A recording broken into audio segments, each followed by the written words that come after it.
Shake, shake. Hello and happy Halloween. Today we're going to do a very spooky episode.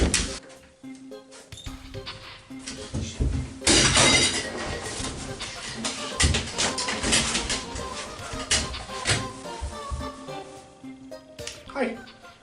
What are you doing? I'm doing a Halloween episode. You said I could come out and do one when it was Halloween. Right, but it's not been Halloween for 2 months. You called me up, said you had the Black Plague. Bit weird. So it's Christmas now. Can't really be doing Halloween. But I was gonna do a spooky episode. Look, I said I'd let you out the hole for 1 month. Okay, so you have 1 chance to do your video. It's passed. So, back to the hole. Hello and Merry Christmas. I'm not going to wear this. Segway! I played a game and I want to talk about it. It's called Mischief Makers. In a world where games are relatively samey now, thanks Ubisoft, it's hard to think back to a time where games genuinely went out their way to be different. But back when Nintendo had brought out its latest console boasting 3D graphics, it was all about the next new creative thing, and while nowadays those same things we praise as new then are overused in copy and paste level design and games centered around maybe 2 mechanics, yep, thanks Ubisoft. But even though the world was fascinated by 3D graphics, one game decided to go in an old direction. Mischief Makers is a 2.5D side-scroller developed by video game developer Treasure, with hits such as McDonald's Treasure, Land Adventure.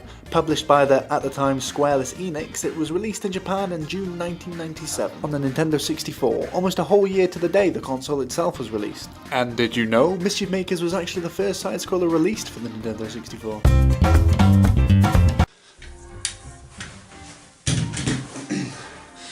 I remember first playing this game when a friend of our family wanted to borrow a game of ours. In return he would lend us a game of his. I can't remember exactly what game he wanted from us, but I remember not being happy with the transaction.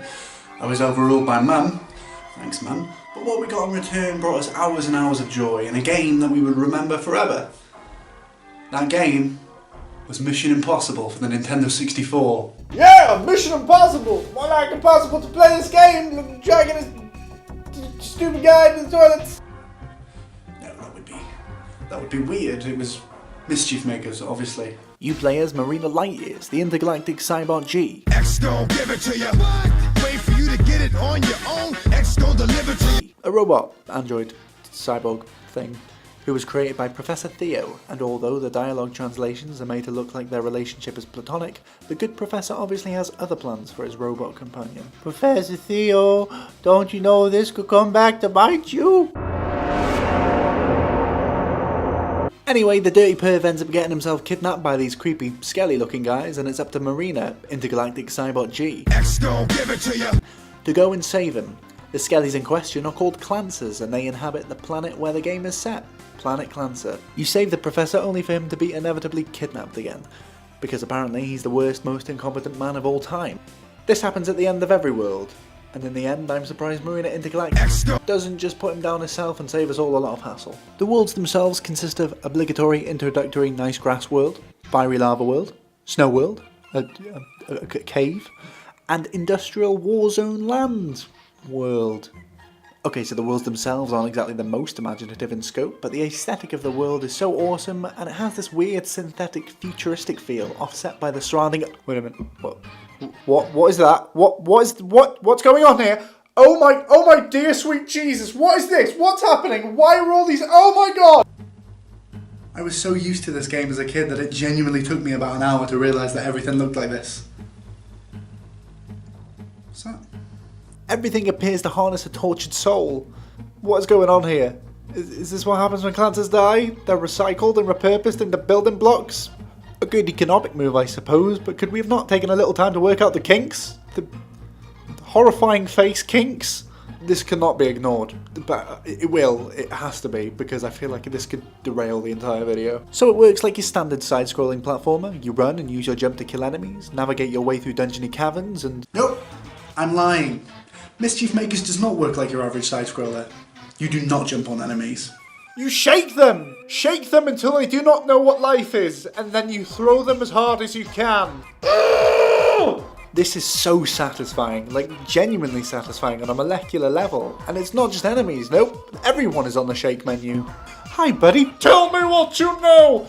Oh gee, thanks for the information, pal. Shake the Clancy! Hey rich man, that's a nice top hat you've got there. Give it to me! Then there are those who like it. Hey Jim, this isn't a festive game, it's meant to be Christmas! Oh no? What's that then? It's Christmas. Christmas Demon! The first couple of stages give you the basics of what you'll be dealing with. Grabbing, shaking, throwing. Marina can also dash and do a sick roll, and all this combined makes it super fun. The levels themselves may be a bit too short sometimes, in cases I was done in about a minute and a half, just when I thought the stage was getting started, so they could have done with maybe having some being combined.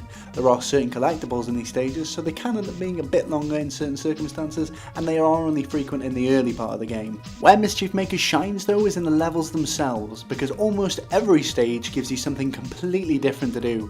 You'll be finding yourself wielding weapons, riding bicycles, beating children, and all kind of mad mechanics that are introduced and sometimes never seen again.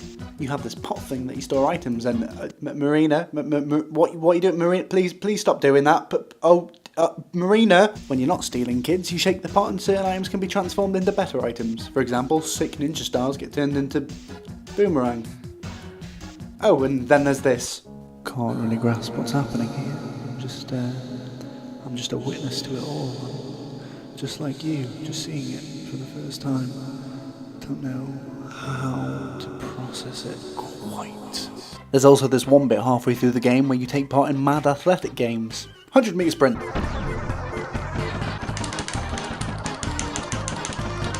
$200 sprint.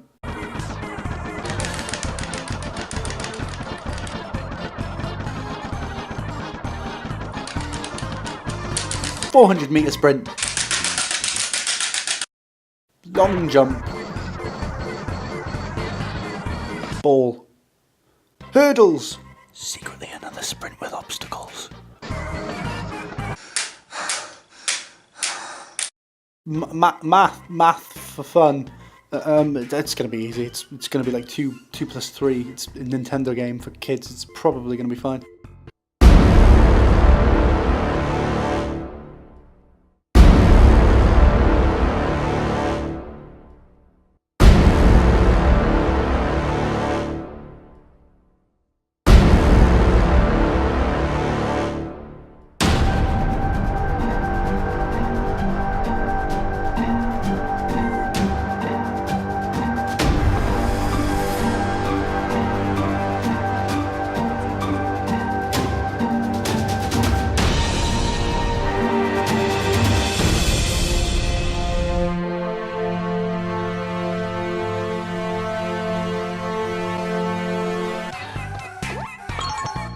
Oh, God! There's so much packed in this game, it's genuinely designed to make sure you don't get bored and to keep you guessing. Just when you start thinking there's nothing else more to the game, boom! New character with a whole new set of mechanics.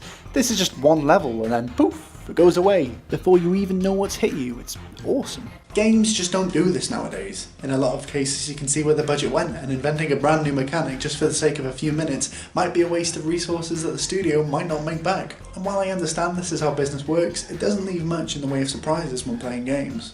The only recent games I can think of that surprised us with constant new mechanics are The Legend of Zelda, Breath of the Wild, obviously, and Titanfall 2. A weird combination, but some of the reasons I loved / liked these games was because of the constant discovery of new things to do as you progressed. This game is one of the most underrated games of its time. I don't know what happened for it to get lost in the ether, everything about it just hits the spot.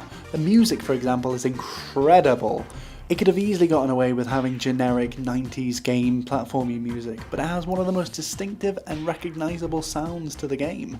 Seriously, the soundtrack to this game deserves to be up there with the likes of Banjo-Kazooie, which anyone who has played that game could tell that music from a mile away. Funky, funky tunes. So the powers that be have been unamused with Marina, so the Emperor, aka a talking wall, hires a team of fighters that are basically the Ginyu Force from Dragon Ball Z. More on them in a sec, because we're about to talk about the one thing that truly makes Mischief Makers stand out. and that's the game's boss battles. Occasionally in the worlds you'll get these random mini boss stages for you to fight, and while for the most part you just grab them and smash them up, it's always a nice little treat to keep you on your toes, and like I said, it feels really satisfying grabbing a defenseless mole and smashing his face into the ground. Oh yeah, and when you beat them, this happens.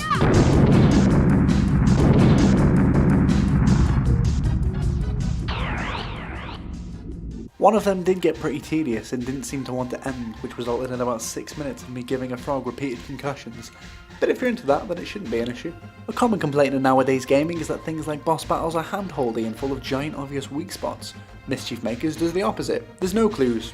No clues given on how you'll be taking down foes. That is unless you pay Miss Hint a visit, a creepy monster blob who when you pay red diamonds to, she'll tell you how to beat the bosses later on in the worlds. So around halfway through these worlds you'll come across one of the members of the Beast Sector, the funky Ginyu Force people. These consist of Luna, Through fire, justice is served! Taurus, Forces, I have been and Mirko. a hero with shining armor is called Mirko. These characters are awesome. It's not like they're especially fleshed out, but the game does an awesome job of, well, I mean, just look at them. These battles are fast-paced and tense while you figure out how you'll defeat your foe. Seem anticlimactic when you beat them? Oh my god, what's this? What's happening? Oh my god, this is crazy. At the end of the world, they return with their signature robot, and I swear this is some of the most fun I've had fighting a boss in years. Because in what other game can you run away from a robotic saber-toothed tiger whilst riding a cat who's riding a missile whilst you deflect other missiles back before grabbing a machine gun and emptying it into the saber-toothed tiger riding man-wolf's head? All these battles are the most imaginative and epic, and I don't mean epic the overused watered down version that people use to describe a quite nice tasting ham sandwich, I mean this. And while the story isn't as imaginative as the level design, it doesn't really matter. You beat all the members of the Beast Sector and the Emperor Wall turns out to be the Professor's brother. No! The boss battle isn't great, but it is weird. You have to grab speech bubbly things with bad words on them and shake them until they turn good, and then launch them at the wall man. Evil turns into Good. pain, turns into Glee. enemy, obviously turns into Ally. and hurt turns into Stop. Wait, what? with weird wallman beating and some odd dialogue later, he explodes. And it's time for the final fight with the Beast Sector.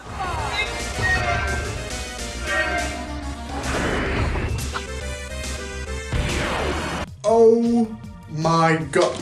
I'm going to fight a Zord. That's right, you actually fight a Power Ranger Ginyu Force Zord comprised of wolf, gorilla and birdmen. Love this game. You beat the Rangers, which always puts Theo in the mood, and all is well with the world. At least, it's assumed it is. Because those collectibles I mentioned earlier, if you didn't collect them all, then I'm afraid you won't be getting the full ending. Because in an interesting motivational tool to get you to collect all gold MacGuffs, the last scene is on a counter, and depending on how many you collected, it will just stop. One last inventive mechanic before the game ends. I kinda like it. And that is Mischief Makers. Overall, I think it's a great game with some amazing ideas that I wish were in today's gaming. For instance, I would love to shake everything in all games. Just grab and shake.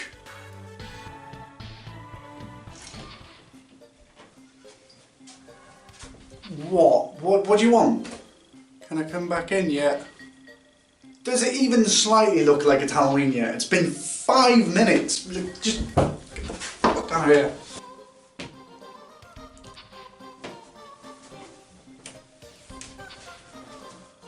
So, on that note, Merry Christmas. It's all about friendship and family and treating everyone nice, and the time for not putting people in holes. I hope you enjoyed. Come back next time. Hello and thank you for watching my video on Mischief Makers. It took me ages to Mischief make it.